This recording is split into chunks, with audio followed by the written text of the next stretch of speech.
Blessing of a nation. Blessing of a nation. When God spoke to Abraham and called him out and gave him a blessing, he said, I will make you a great nation. Nation is God ordained. God has been the one who creates nations.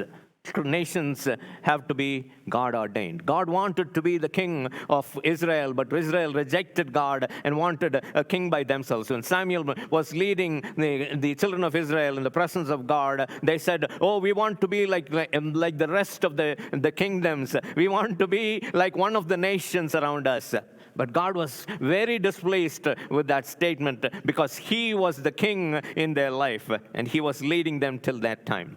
And then we read in Chronicles and in Kings, the First Chronicles, Second Chronicles, the First Kings and Second Kings, the tragedy that these kings did and the outrageous things that each king did. And there was no king, including David, who was fully perfect. But God was looking after this nation, even though they rejected him as a nation. As a nation, they rejected God. Still, God was their God. And so this promise, the blessing that Abraham was given was that I will make you a great nation. I'll make you a great nation. Again, when God came and visited Abraham, when he was going to destroy Sodom and Gomorrah, he said one particular thing. He said, how can I hide this thing from Abraham? Because he is going to be the father of many nations.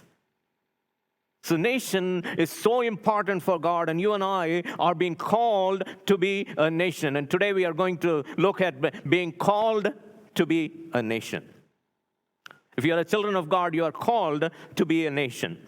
In 1 Peter 2:9, it says, but you are a chosen people, a royal priesthood, a holy nation, God's special possession, that you may declare the praises of him who called you out of darkness into his wonderful light.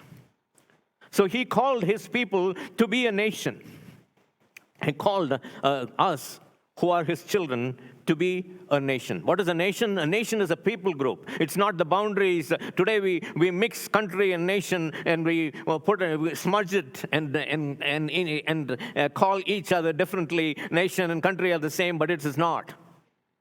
Nation is more of a people group than a boundary. 1 Corinthians 12-14 says, just as a body through one, though one has many parts, but all its many parts from one body, so it is with Christ. For we are all baptized in one Spirit, so as to form one body, whether Jews or Gentiles, slaves or free. We were all given this one Spirit to drink. Even so, the body is not made up of one part, but of many. So that is the nation. When we come together as one church, then it is a nation. Jesus calls his bride the church, ecclesia. That means the people of the church. So sometimes we tend to think that we can accomplish things by our own self. We will sit at home and not come to church, and we worship at home. No, you and I are called to be a nation. We are social beings. We need to interact with each other, and we need to have that social gathering of a nation in the presence of God, because that is God intended. That is God intended. Some people think that they can accomplish great things by themselves without anyone in their life. They're sadly mistaken, because that is not the intentions of God when he called us as a holy nation. You cannot be a nation by yourself. You cannot be a nation sitting alone in your home. You cannot become a nation by your own ministry. You have to have a relationship with each other to be that holy nation that God has intended you and I to be. And that is why we gather here every Sunday evening. We are a nation, we are a church, we are a gathering, we are a people group, we are a people who love the Lord, but we are also, as Pradeep often says, we are a large-sized family of God. We are a family of God. When one part of the body hurts, all the parts of the body hurt. When one part of the body rejoices, all the parts of the body rejoices. We're going to have several celebrations in the coming weeks and months, and we are going to rejoice where rejoicing is there. We are going to hug and wipe away tears when there is need for that. We are going to be invested in each other's life. That is what is being a nation. That is what is being a nation. Some people have the tendency, I'll do the checklist and I'll go to church and do my checklist. I've attended church and that's it. They will have no connections. And I strongly encourage you and I to be that nation in God, interact with each other. We have a loving family here. We have a people group who love each other, who go above and beyond to be in people's lives. And that is why every time I say about the prayer team, I tell everyone that the prayer request that we get is not for gossip, it is not for discussion, it is not as a news channel. It is purely people have given a trust in us that we need to keep that trust and bring it only to the presence of God and cry out for them. If they reach out and say, hey, I'm going through something, can you hug me? Can you pray for me? Can you give me some advice? Yes, you can. But we need to be very, very respectful of what God has given us as a responsibility as a nation. And we need to be that nation. Always that remembrance that we are a nation should be there in our lives. So what is the purpose of this nation? I'm going to use the same words that I quoted in 1 Peter 2:9. But you are a chosen generation, a chosen people, a royal priesthood, a holy nation, God's special possession, that you may declare the praises of him who called you out of darkness into his wonderful light. So there are so much details which gives us the purpose for which he has called you and I to be a nation. Firstly, I want to recognize the fact that we are God's special possession.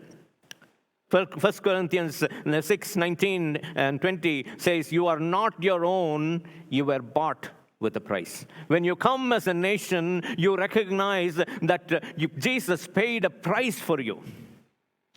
Today I stand not because I can speak eloquently or I can stand here and quote the scriptures. I stand here only by the grace of God and whom I belong to. So if you are a nation, you recognize that you are God's special possession. He paid a price, the ultimate price that anyone can pay. He paid for you, paid for me. There is nothing compared to the price. He considered you and I to be so valuable that he paid the ultimate price on that cruel cross. He died for you. You and I have had no hope in our lives, no future. Our destiny for it was eternal damnation because we are all sinners. Can anyone here say, I've never committed a sin? No. There are 10 commandments in the scriptures, but each of the commandment, we have all failed in our lives. We don't stand a chance by our own merits. We don't stand a chance by our own merits. We can say, I'm better than that person. I'm better than this person. If we look with lust at a woman, you've already committed adultery in your heart, it says. Jesus was very clear about that. If you covet, if you do things, we have broken every one of God's laws, and yet, because of the love that he has given us and he paid a price on our behalf, we stand here. And every time we come together as a nation, as a church, as a people group, as a family of God, we recognize who we belong to. We recognize that God has paid a price for us. If we don't come as a nation, that realization will not be there, that recognition will not be there, and we will always have that tendency to demand things from God. We will keep saying, oh, you did something to that person, why didn't you do it for me? I had a manager in my workplace. I won't say his name, but he was my probably my second boss when I first came to the U.S. And I will never forget that name in my life. You know why? He's never satisfied with whatever you do. he will say, what did you do today? I say, I completed this, I completed that. That was yesterday, John. What did you do today? And like after some time, I used to get so frustrated. What kind of monster is this guy? But when I later on, whenever I think about him, I recognize that I'm also like that.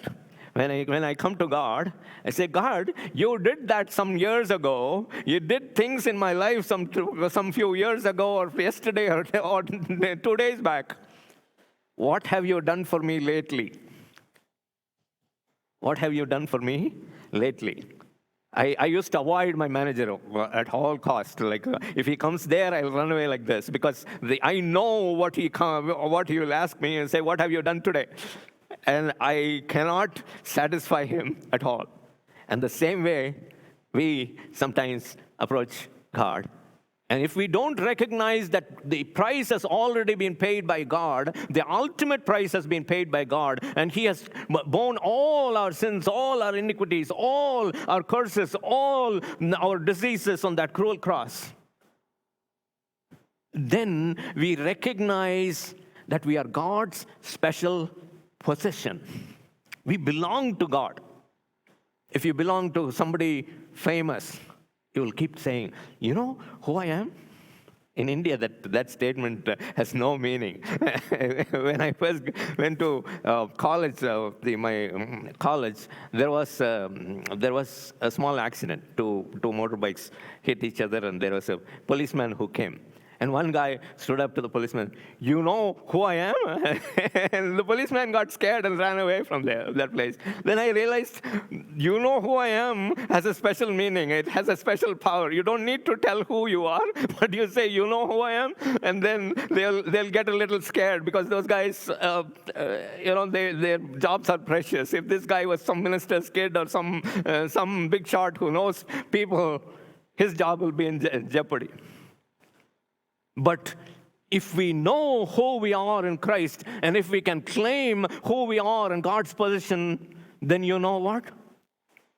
We have a strong standing in our life. If we recognize that we are a nation and we are God's special possession, then we have a standing in our life. We will never once look to God and say, what have you done lately? But rather, we will remind everyone around us that we are God's special possession. And it gives us some power that comes along with that. I can pray for you, and I can declare that I am the child of God. I can declare the child of God. And when I was in New Delhi once, and not once, I was 3.5 years, I was in New Delhi, and I used to attend a church there. And one day, there was a demon-possessed guy who came into the church, and he was screaming and rolling, and people started running away. And I'm like, why are we running away here? Why are we running away here? Because if we are God's possession, it's the demon who needs to be afraid of us. It's the devil who needs to be afraid of us, not the other way around. Because you belong to somebody who paid a price and who considered you and I valuable. And that is why he came down and paid a price. And we can claim that authority in Jesus' name. And that is why he said, whatever you ask in my name, the Father will give it to you. As long as you don't recognize your position and who you belong to, you will not operate in the power of that special relationship. You will not operate in that special relationship. You will always be within your own ability and your own ability to accomplish things, and you will put boundaries and say, this much is my ability, I cannot do beyond that. But when you recognize that there is a God who is the creator of the whole universe, and you are his possession, and you are the nation that he has called you to be, then you know what? Sky is not even the limit for what God can do through you. Sky is not even the limit as to what God can do through you. I'm a testimony for that. I stand here Not because of my ability, because I know I don't have that ability. I've shared with you so many times, I cannot stand before people. I used to be scared. My knees would buckle, and I would stammer. My throat would just freeze up, and I cannot even say a word. My sixth grade teacher knows me very well. She asked me, I gave my name for a poetry competition, and then I went there and I couldn't say a word. But today I stand here not because I'm able to, but because I'm God's special possession, because I'm a nation, called to be a nation. And that is your calling as well. The purpose for which we are called to be a nation is a royal priesthood. A priest is a connection between God and man. That is what a priest is. Jesus came as a high priest. Jesus came as a high priest. And just a sneak peek for you. On Good Friday, I will speak about the veil being torn from top to bottom. Okay. And the high priest will go into the Holy of Holies once a year on the Day of Atonement called Yom Kippur. And that is the only day he can pray for the people in the presence of God, in the holy place of God. But the day Jesus died on that cruel cross, what happened was that veil was torn from top to bottom. And you and I have been given access to the Holy of Holies, and the access is any time. You can pray at home, you can pray in the church, you can pray day, you can pray in the night, you can pray while cooking, you can pray while driving, but don't close your eyes though. But you pray anytime, because the temple veil has been torn and you have an access to the Holy of Holies. If you're called to be a nation, you have the ability to be the royal priesthood. The royal priest. This world is full of issues, problems. Things that are going on in the world is terrible. Terrible.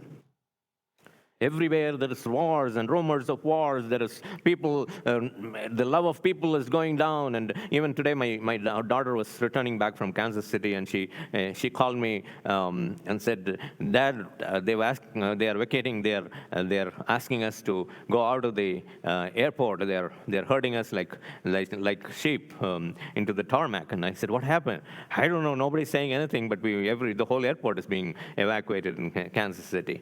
And so later on, she called me and said there was some bomb scare or something like that. And then they recognized that it was a false scare, and they let her back in. So in this day of uncertainty, in this day of problems in our life, there needs to be a priest who comes to the holy presence of God.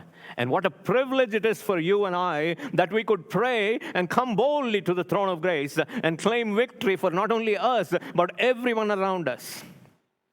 It's a privilege. If you don't consider yourself to be part of a nation, you will not pray for others. All your prayers will be, "Bless me, my wife, my children too, as four," and no more kind of prayer. You're called to be a nation to pray for others. Last week, I challenged you, set aside your prayer request for a week. Pray for others. See how many of your prayer requests get answered that week. I don't know how many of you took up that challenge, but I know in my personal life, I have seen so many of my prayer requests being answered when I leave my prayer request in the presence of God and pray for others. A priest is not going to pray in the Holy of Holies for himself. He prays outside for himself. He cleanses himself first and then goes in for the other people and sacrifices in the Holy of Holies. That's what he does.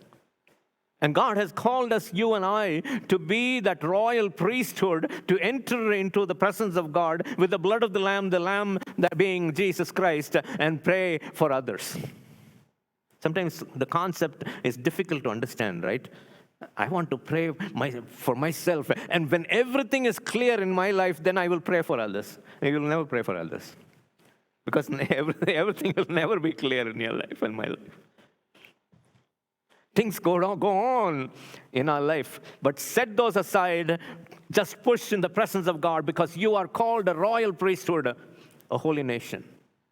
Don't forget that. It is a privilege to enter into the holy presence of God. It is a privilege to seek His presence and His name. It's a privilege to come boldly to the throne of grace. It's a privilege to ask things for others. And God will use you mightily when you do that. When you do that, God, His ways of opening doors is amazing. His ways of taking things to the next level is amazing. And so I challenge you today again. Pray for others. Pray for others. Start out with a few prayers of yourself and then praying for others. And then slowly diminish your prayers and increase the prayers for others. Be that priesthood. Be that priesthood.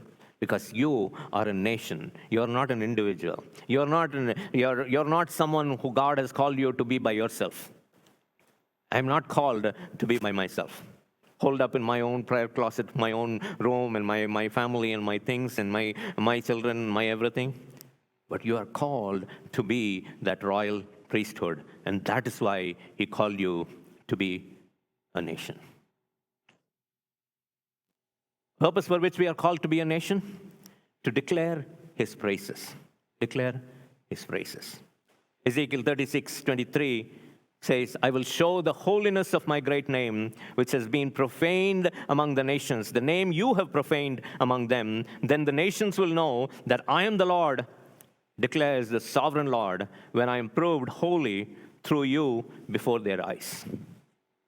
You and I have this ability to declare His praises. That is why He calls us a nation. You can declare your praises to yourself at home, but nobody will hear. Last week, Partha and Sandhya gave us a beautiful testimony in this place because we are a nation. He testified before the nation, before us. The more we testify to what God has done in our lives, you know what happened? More things happen in our life. Heaven and the spiritual realm will recognize what you have done because you are not keeping the praises to yourself, but you are declaring His praises, declaring the praises. That is why we emphasize in Jeevan Church that we need to testify more. We need to sing praises more. We need to tell the people what God has given in our life, what He has done wonders in our life. Never downplay what God has done in your life. Sometimes you don't understand, but you tend to give recognition to the medical science and other things. I'm not saying that they don't have the knowledge and they don't have the ability, but we need to declare what God has done in the supernatural rather than in the natural. 2007, my dad was in a coma for 4 days. So some of you know. He was on a coma for 4 days in the hospital. They tried everything. On the 4th day, they said he is not going to return back. He is not going to come back to life. And they pulled out. I signed it, and they pulled out everything. And that is the day God healed him miraculously. I cannot explain how, why. But later on, I was sharing this to one of my friends who's not a Christian, and he wanted to pray, and I was sharing this, and he said, John, something might have happened. And so I was like, maybe something has happened. But then God spoke to me and said, you want to downplay what I did for you? Then I went back to this person and said, no. I was the one who was beside him. I was the one who was singing songs for him to pass away. I was the one who was there expecting him to die. I don't know how he came back. I don't even understand and why God did that miracle. But I know for sure it was God's hand, without a shadow of a doubt. And you and I can sing praises of his things. And if we don't sing praises, if we don't declare His praises, then there is no opportunity for Him to act in our lives. Because we are going to dumb it down and we are going to normalize it as something happened in the natural and you are not recognizing the supernatural. And here in Ezekiel, he talked about, I will show the holiness of my great name, which has been profaned among the nations. A lot of times, people have a tendency to name somebody, like if somebody has committed a thievery or something like that, he'll be a thief for life. some mistake somebody did, for the life, they will be that person. There will be some drunkard, and they'll say, that drunkard cannot come to the Lord. And I've seen people who are in the depths profaning the name of God, and then God raised them up to be even pastors and human strong people in the Lord, declaring the praises of God. And sometimes they go back to their old people, say, hey, this guy, how did he come to the Lord? As if God cannot do things. We tend to downplay what God has done. And the same person who has profaned the name of God now would declare the praises of God. And that is what Israel did. They were profaning the name of God. And God saying, I'm using the same person to declare my praises and my holiness, because I can take the person down in the depths to be someone who can praise my holy name. It doesn't matter where you have been, what your life was before, and what people thought about you. It doesn't matter who put a name about you, who categorized you in some level. It doesn't matter. God called you to be a nation to declare His praises. And make it your lifestyle wherever you go, to sing the praises or declare the praises of God, what He has done in your life. I have so many things that I can go on and on and on and on in my life. And every opportunity I get, I keep saying the same stories sometimes. Why? Because it never grows old for me. What God has done in my life will never go old in my life, because I know where I was. I know who raised me up. And I will not stop declaring the praises of Him who lifted me up. The purpose for which we are called to be a nation, it's a reminder of darkness to light. Every time we join together as a community, as a nation, as a church, we recognize that we were once in darkness, and now we have the clarity of life. A light that gives the clarity. Darkness always doesn't give clarity. Darkness always makes us stumble. Darkness always makes things uncertain. Darkness creates fear. But if we can remind ourselves that once we were in darkness, now we have the clarity. Now we have the God who knows the end from the beginning. I may not know what tomorrow holds, but I know who holds my tomorrow. I don't know what God's plans are in my life, but I know who the planner is in my life. And I have news for you. The plan